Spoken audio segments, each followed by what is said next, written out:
इन earphones में एक छोटी सी मैग्नेट है, देखने में ऑर्डिनरी, लेकिन यही मैग्नेट हमारी इलेक्ट्रिक कार को भी चलाता है, विंड टर्बाइंस में भी लगता है और यही हमारे और आपके ईयरफोन्स में है, हमारे हार्ड ड्राइव में है, डिफेंस इक्विपमेंट में है और इस मैग्नेट का नाम है रियर अर्थ परमानेंट मैग्नेट।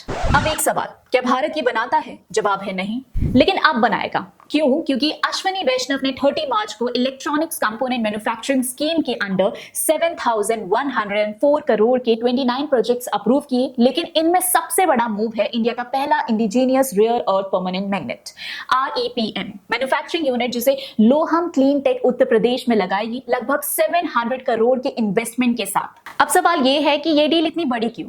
देखिए, rare earth magnet, specially NDFEB magnets आज के मॉडर्न वर्ल्ड का बैकबोन है। EVs, wind turbines, defence system, smartphone सब इन पर डिपेंड करते हैं।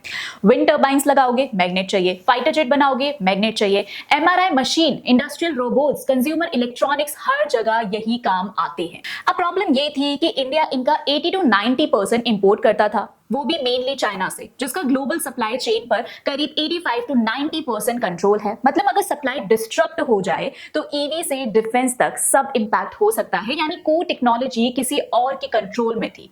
यही डिपेंडेंसी है जिसे दुनिया तोड़ना चाहती है और अब इंडिया भी उसी डायरेक्शन में मूव कर रहा है। यहीं पर ये अप्रूवल गेम चेंजर है। पहली बार इंडिया रॉ मटेरियल से लेकर फाइनल मैग्नेट तक पूरा वैल्यू चेन खुद बिल्ड कर रहा है। सबसे बड़ी बात, टेक्नोलॉजी, IP, डिजाइन और R&D सब कुछ कंप्लीटली इंडिजीनियस है, बिना किसी फॉरेन डिपेंडेंसी के।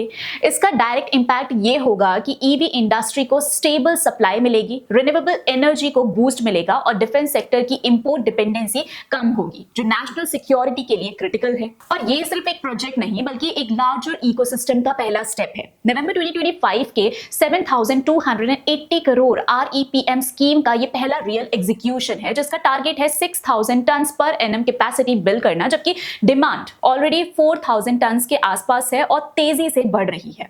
इसी ग्राउंडवर्क की वजह से फ्यूचर डिपेंडेंसी और पोटेंशियल क्राइसिस को अवॉइड किया जा रहा है।